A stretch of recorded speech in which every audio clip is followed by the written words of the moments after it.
Maximum ആൾക്കാരുടെ അടുത്ത് എത്തിക്കാൻ ശ്രമിക്കുന്നത്.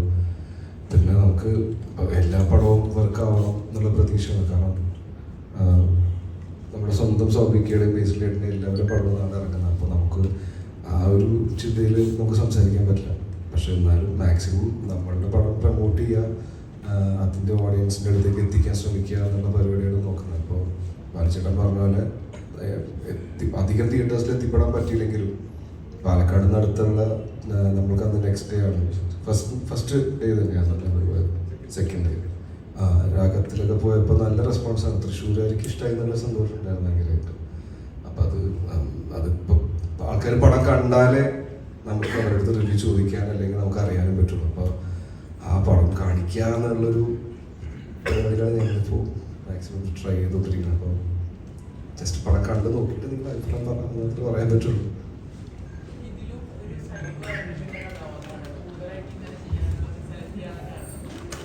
ആക്ച്വലി കഥ പറഞ്ഞപ്പോൾ അത്ര സൈക്കോ ഒന്നും ഉണ്ടായില്ല. ചെയ്തു വന്നപ്പോൾ സൈക്കോ ആക്കിയതാണ് ഡയറക്ടർ. കഥ പറഞ്ഞപ്പോൾ സാധാരണ കാണാനായിരുന്നു. മച്ചാൻ്റെ രോമാഞ്ചം പോലെ തന്നെ വേണം എന്നൊക്കെ പറഞ്ഞ് അങ്ങനെ പിഴിഞ്ഞ് അങ്ങനെ ആക്കിയെടുത്താണ്. അപ്പോൾ ഇനി ചെയ്യാണ്ട് ശ്രമിക്കാം. അല്ല, അത് ബേസിക്കലി ഡയറക്ടർ, ഞാൻ പറഞ്ഞല്ലേ എൻ്റെ ഒരു ഡയറക്ടർ ആക്ടർ ആവാനാണ് ശ്രമിക്കുന്നത് ഒരു ലിമിറ്റ് വരെ. അപ്പം അതിൽ ഇപ്പോൾ മഹേഷിന് ആ രീതിക്ക് തന്നെ വേണം, അങ്ങനത്തെ ഒരു പരിപാടി കൊടുക്കണം. അപ്പം അങ്ങനെയാണ് ആ രീതി പിടിച്ച് നോക്കിയത്. മാക്സിമം ആക്കാതെ നോക്കിയിട്ടുണ്ട്.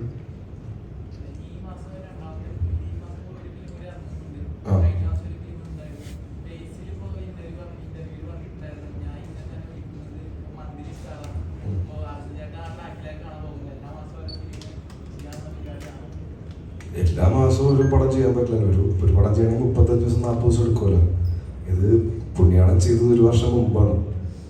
അത് റിലീസായത് 1 വർഷം എടുത്ത് പണി തീർക്കാനും കാര്യങ്ങളൊക്കെ ആയിട്ട്. അതിന് മുമ്പത്തെ പടം ചെയ്തത് 6 മാസം മുമ്പാണ്. അപ്പോൾ എല്ലാം കൂടി റിലീസ് ഇപ്പോൾ നമ്മളൊരു ലേറ്റ് പ്ലാൻ ചെയ്ത് കഴിയുമ്പോൾ അതിൻ്റെ കൂടെ വലിയ സ്റ്റാർസിൻ്റെ അല്ലെങ്കിൽ ബിഗ് ബഡ്ജറ്റ് പടങ്ങൾ റിലീസ് ഉണ്ടാകുമ്പോൾ ഓട്ടോമാറ്റിക്കലി നമ്മളൊന്ന് പതുക്കെ മാറ്റി വെക്കും. കാരണം നമുക്ക് അത്രയും ലെവലിൽ നമുക്ക് ഇനീഷ്യലി കിട്ടുന്ന ഒരു ആക്ടറായി മാറിയിട്ടില്ല നമ്മൾ. അപ്പോൾ ആ ഒരു സേഫ് സൈഡിനാണെന്ന് ഒന്ന് പ്രൊഡ്യൂസേഴ്സ് മാറ്റി വെച്ചിട്ട് ഇവർക്ക് കിറ്റിയ ഡേറ്റ്സ് ഇങ്ങനെയാണ്. അപ്പോൾ എല്ലാം ഒരുമിച്ചായിപ്പോയി. അപ്പോൾ അത് എനിക്ക് പോയി മാറ്റി വെക്കണം എന്നൊക്കെ ഒന്ന് പറയാനൊരു ലിമിറ്റേഷൻ ഉണ്ട്. പക്ഷെ അത് കേൾക്കാൻ അവർ ബാധ്യസ്ഥരാണ്. അല്ലാണ്ട് വെറുതെ പോയി ഞാൻ പറഞ്ഞിട്ട് കാര്യമില്ലല്ലോ. ശ്രമിക്കുന്നുണ്ട് മാക്സിമം നമ്പർ കുറയ്ക്കാൻ. പക്ഷെ എല്ലാം കൂടി റിലീസ് ഡേറ്റ്സ് ഒരുമിച്ച് വന്നുകൊണ്ടാണ് അത് ഞാനത് മനഃപൂർവ്വമല്ല.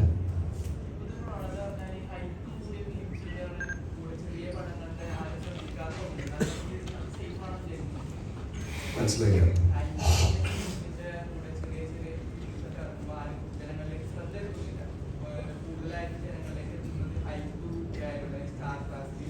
അങ്ങനെ ഒരിക്കലും തോന്നിയിട്ടില്ല. കാരണം നല്ല പടങ്ങൾ, വാഴ, ജാനിമൻ ഇറങ്ങിയ സമയത്ത് കൊറോണയും കൂടിയായിരുന്നു, രോമാഞ്ചം, നല്ല പടങ്ങളും ആൾക്കാർ ഇഷ്ടപ്പെടുന്ന പടങ്ങളും നല്ല രീതിക്ക് ചെയ്തൊരു പടമാണെങ്കിൽ അത് പീസ്ഫുള്ളായിട്ട് പോകും. അപ്പം അങ്ങനെ ഹൈപ്പ്, ഒരു പടത്തിന് ഹൈപ്പ് നല്ലതാണ്, ഒരിക്കലും ഇല്ല എന്ന് പറയാനുള്ള. പക്ഷേ ഹൈപ്പ് ഇല്ലാത്ത പടങ്ങളും ആൾക്കാർ ആക്സെപ്റ്റ് ചെയ്യുന്നുണ്ട്. അപ്പോൾ അങ്ങനെ നോക്കി കാണുന്നില്ല. ഇതിലെ ഔട്ട്ഫിറ്റ്, ബോർഡ് ഔട്ട്ഫിറ്റ് പടം പുറത്തിറങ്ങിയപ്പോൾ തന്നെ ട്രെൻഡായതാണ്. ഇതിന് മുന്നേ അത്തരത്തിലൊരു ഔട്ട്ഫിറ്റില് DQ ആണ് ചാർലിയിൽ വന്നത്. അപ്പോൾ വനിതയിലൊക്കെ ഉണ്ടായിരുന്നു ഇതേ ഔട്ട്ഫിറ്റിൽ. അതെനിക്ക് ഡയറക്ടർ കൊടുത്താണോ എന്നൊരു ഡൗട്ട് ഉണ്ട് എനിക്ക്. അതിനെ വിളിച്ചെടുത്തിട്ട് കാരണം ഒരേ കോസ്റ്റ്യൂം കറക്റ്റ് തെറ്റ് തയ്ച്ചിട്ടുണ്ട് സൈഡിൽ. അല്ല, പുള്ളി അതിന് മുന്നേ മാർക്കുമായിട്ടൊക്കെ വന്നിട്ടുണ്ടായിരുന്നു. അതേ കണ്ട് പിന്നെ നമ്മൾ കാണാതിരിക്കും. അപ്പം ആ ട്രെൻഡ് വന്നതായിരിക്കും. അപ്പം ഈ ഔട്ട്ഫിറ്റ് കണ്ടപ്പം എന്താ തോന്നി, അല്ലെങ്കിൽ ഏത് രീതിയിൽ? ഇതാണ് ഞാൻ ചോദിച്ചത്, വേണോ ഇത്രയും വേണോ എന്നൊക്കെ ചോദിച്ചു. പറഞ്ഞു ഇല്ല, അത് എന്റെ കാഴ്ചപ്പാടിൽ ആ കള്ളൻ അങ്ങനെയാണ്. പിന്നെ പടം കണ്ടവർക്ക് അറിയാം പുണ്യാളൻ ആണോ ഒന്നും കൂടി തെറ്റിദ്ധരിപ്പിക്കുന്ന രീതിയിലൊരു പോയിന്റ് വരെ കൊണ്ടുപോകുന്നുണ്ട് കാര്യങ്ങൾ. അപ്പൊ അതൊക്കെ കൂടി ഒന്ന് കുറച്ച് ഓവറാക്കി, അല്ല ചാലാക്കാനല്ല, ഓവറാക്കാന്നുള്ള രീതിയിൽ കുറച്ച് പിടിച്ചായിരിക്കും. അതേപോലെ നമ്മൾ മലയാള സിനിമയില് അല്ലെങ്കിൽ സിനിമാ പ്രേമികൾ ഒരു കള്ളൻ കഥാപാത്രത്തെ ഓർത്തിരിക്കുന്നുണ്ടെങ്കിൽ അത് സ്വാഭാവികമായിട്ടും തുരപ്പങ്ങൾ തന്നെയായിരിക്കും. ഇതിലൊരു കള്ളനായിട്ടാണ് അപ്പം ഏതെങ്കിലും